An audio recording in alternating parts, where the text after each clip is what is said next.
শ্বশুর বাড়িতে ও ভালোভাবেই আশ্রয় পেয়েছে, নইলে তো দিদি কবেই এই বাড়িতে চলে আসতো। বলছিস মা? হ্যাঁ, আমার বকুল ভালো আছে, ওকে যথাযথ মর্যাদা দিয়ে বরণ করে তুলে নিছে। নেবেই তো শুভর মতো আদর্শবান সন্তানের বাবা মা কখনো এমন নিষ্ঠুর হতে পারে না। আমি মনে আজই আসবো। আজই? হ্যাঁ গো, বকুলকে একবার দেখে আসি। মেয়ে কতদিন মেয়েটাকে দেখিনি, মনটা বড় ছটফট করছে। তাছাড়া বিয়ের পর নতুন মেয়ে জামাইকে একসাথে আসতে হয়। আমি বলেন এক্ষুনি। কি হলো বাবা, চুপ করে গেলে কেন?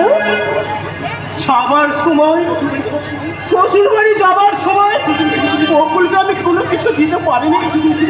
মায়ের জন্য অস্তিন একখানা শাড়ি আর ধুবুর জন্য একটা চোস্তা পাঞ্জাবি না নিয়ে যায়, আমি যেমন ছোট হয়ে যাবো রে মা। অথচ আমার কাছে কিছুই নেই, যা দিয়ে আমি। এক কাজ করো না বাবা, মায়ের তো সোনা বালা আছে, সেটা না হয় বিক্রি করে